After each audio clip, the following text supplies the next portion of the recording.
Olá, companheiros e companheiras, Alexandre Conceição, da Coordenação Nacional do MST, Escritório Nacional de Brasília. Esta semana, na análise de conjuntura, vamos debater sobre o assunto do isolamento do governo, da renda básica, da reforma agrária popular e da produção de alimentos. Claro, a perspectiva de luta política. O governo Jair Bolsonaro, contrariando a Organização Mundial de Saúde, contrariando os governadores, contrariando parte do Congresso Nacional, contrariando parte do Poder Judiciário, vem cometendo crime contra o povo brasileiro, tentando acabar com o isolamento social. É necessário o isolamento social, mas, ao mesmo tempo, a perspectiva de aumentar a nossa rede de médico, a nossa rede de enfermeiro, mas também os leitos hospitalares para o atendimento. Esse governo já não tem mais condições de tanto isolamento, de tanto crime cometido, já não tem mais condições de governar nosso país. Por isso, unirmos nossas vozes nas janelas e nas redes sociais para dizer fora Bolsonaro, para construir a perspectiva de nós sairmos dessa crise mais fortalecidos, sairmos dessa crise humanitária da saúde vivos, mas em luta contra um governo que não tem mais nenhuma moral de conduzir o nosso povo brasileiro. Nesse sentido, a renda básica vem para apoiar de que o povo brasileiro que está sofrendo já com a chegada da fome e já está sofrendo com a inflação dos alimentos, possa ter dinheiro para adquirir seus alimentos e também material de higiene pessoal e de higiene coletiva. Nesse sentido, a aprovação da renda básica é um passo importante. A renda básica, companheiros e companheiras, tem sido uma ideia muito antiga do ex-senador Eduardo Suplicy, que ganhou muita força agora com a pandemia do coronavírus. E o governo Jair Bolsonaro e o seu ministro Paulo Guedes queriam apenas aprovar R$200 por família. A oposição, junto com os partidos políticos e movimentos populares, conseguiram uma aprovação de R$600 por família, podendo chegar até R$1.200, de acordo com os critérios adotados na lei. Nesse sentido, há vários critérios. Tem que ser maior de 18 anos, estar no Cade Único, ser micro, pequeno empreendedor, ser contribuinte individual do INSS, estar inscrito nos programas sociais, no Bolsa Família.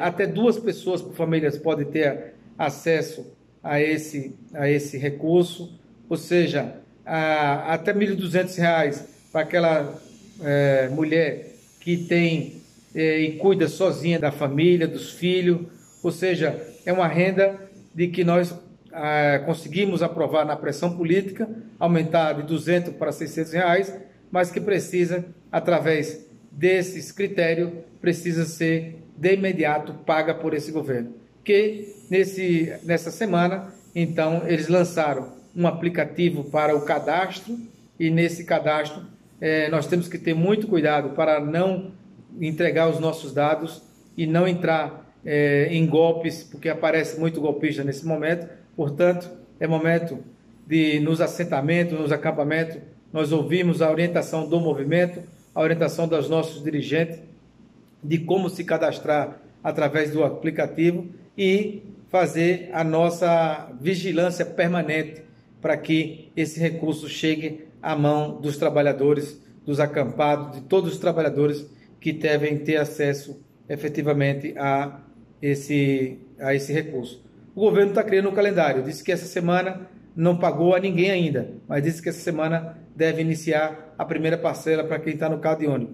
A nossa perspectiva é fazer pressão junto à oposição, junto ao Congresso Nacional, de que o governo tem que depositar imediatamente, sem distinção, e cadastrar todos que têm cadastrado para pagar imediatamente e não fazer um calendário largo como eles estão fazendo, pagando apenas uma parcela nessa primeira semana e não só na segunda semana pagarem os outros e na terceira semana ainda assim pagarem aqueles que nunca tiveram nenhum tipo de cadastro. Ou seja, a fome tem pressa, a fome está batendo e nós precisamos salvar o nosso povo para que esse povo possa cada vez mais, de forma consciente, lutar pelos seus direitos e pelas suas perspectivas de saúde.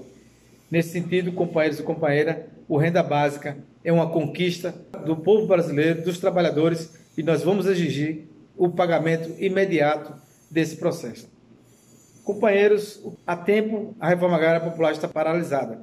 Agora, no governo Bolsonaro, piorou, porque agora vem um retrocesso da reforma agrária, um desmonte do INCRA, um desmonte quando acabou com o sistema de obtenção de terra, acabou com o orçamento e querem privatizar os lotes da reforma agrária. Essa é a contra-reforma agrária que esse governo quer fazer, na contramão daquilo que já foi feito ao longo dos mais de 50 anos de luta política pela terra, junto aos órgãos competentes da reforma agrária, mas, sobretudo, ao longo desses últimos 35 anos do MST, onde conquistamos mais de 400 mil famílias puderem ter seus lotes. E é através do lote, então, da reforma agrária que nós estamos conseguindo colaborar e contribuir ao combate da crise do coronavírus e colaborar e contribuir ao combate da crise financeira. Porque é na reforma agrária popular que nós estamos produzindo alimento e alimento saudável. É o alimento saudável da produção dos assentados, da agricultura familiar, que tem combatido a inflação. Vocês podem ter visto essa semana a inflação do arroz e do feijão, que já chegam a mais de 10%, e isso vai corroendo ainda mais a pequena renda dos trabalhadores do campo e da cidade. Portanto, companheiros e companheiras, a reforma agrária está no centro do dia, está no debate principal, porque a distribuição de terra ela é fundamental para que a gente possa combater o latifúndio, para distribuir terra, e terra para produzir alimento, e terra para preservar o meio ambiente e a natureza. Por isso, a reforma agrária popular ela vem com esse viés da distribuição de terra, da produção de alimento e, ao mesmo tempo, da geração de emprego e de renda através de um programa de agroindústria, através das nossas cooperativas e dos nossos trabalhos cooperativados. Por isso, é momento de a gente exigir cada vez mais o desenvolvimento e a desapropriação de terra. Vamos iniciar essa semana, a Semana da Luta pela Terra. Dia 17 de abril vai se cumprir mais um ano do massacre do Carajás de impunidade. Portanto, nesse momento de isolamento social, mas não de silêncio e não de fazer luta, nós estamos convocando toda a base da agricultura familiar, toda a base do movimento social de luta pela terra e toda a base do MST para fazermos a reivindicação da reforma agrária, a luta política pela terra e, ao mesmo tempo, a denúncia da impunidade do massacre de Carajás. E como poderemos fazer? Poderemos fazer como alguns já estão fazendo, retomando e reocupando áreas que estão ociosas para fins da reforma agrária, mas, ao mesmo tempo, fazer um amplo processo de distribuição de alimentos, prestando nossa solidariedade, provando para a sociedade, para o Brasil e para o mundo, de que a reforma agrária é um projeto político solidário, não um projeto de produção de alimento capitalista, de mercadoria. É um projeto de produção de alimento que visa também a produção de saúde, a produção e o combate ao coronavírus. É um momento da gente poder avançar na reforma agrária popular, denunciando esta semana, no dia 17 de abril, em forma de solidariedade com a classe trabalhadora, de que a reforma agrária é fundamental para combater a crise financeira, para combater a crise humanitária da saúde do coronavírus, da pandemia do coronavírus, mas é fundamental para que a gente possa combater o agrotóxico e o envenenamento que nós temos dos nossos alimentos, da terra e do homem.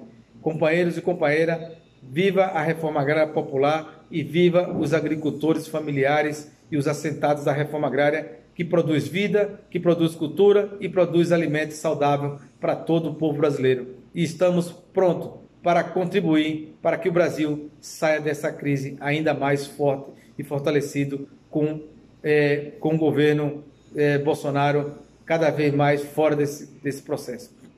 Companheiros e companheiras, nessa semana, a Frente Brasil Popular, a Frente Povo Sem Medo, lançou uma plataforma. Vamos debater, vamos discutir, vamos construir uma plataforma a partir da nossa cartilha, uma plataforma de um novo Brasil. Um Brasil com esperança da reforma agrária, com esperança do combate ao coronavírus, com esperança da geração do emprego e da renda, com muita luta política para combater essas políticas neoliberais que já não resolvem o problema do povo brasileiro, como a gente já havia denunciado. O neoliberalismo só visa lucro para as empresas, só visa lucro para as transnacionais. Portanto, está na hora da gente trazer um novo projeto para o Brasil, um projeto de distribuição de renda, um projeto que os veículos de comunicação estejam a serviço da informação da classe trabalhadora e não a serviço da doutrina do neoliberalismo. Companheiros e companheiras, nesse sentido, a Frente Brasil Popular, organizando o Fora Bolsonaro, organizando a nossa cartilha, mas também organizando uma ampla campanha de solidariedade entre as classes. Nosso povo tem mais de 14 milhões de desempregados, mais de 40 milhões que estão na precarização e que estão precisando de apoio, de ajuda para sair dessa crise da saúde do coronavírus, mas também para sair dessa crise que se abateu sobre o nosso povo brasileiro. Então, portanto, a campanha Vamos Precisar de Todo Mundo é uma campanha que nós temos que se engajar com ampla solidariedade entre as classes sociais, nos darmos a mão para produzir um processo de uma ampla campanha. Vamos precisar de todo mundo para salvar o Brasil, para acabar com o coronavírus e acabar com o governo Bolsonaro, construindo a perspectiva da luta política para um próximo período, sem um governo neofascista, sem um governo neoliberal, com um governo que tenha a perspectiva da democracia, da reforma agrária, da reforma dos meios de comunicação e da reforma econômica que volte às economias para a geração de emprego e renda para o povo brasileiro. Muito obrigado, bom análise de conjuntura, bom debate e na próxima semana voltaremos com outros assuntos.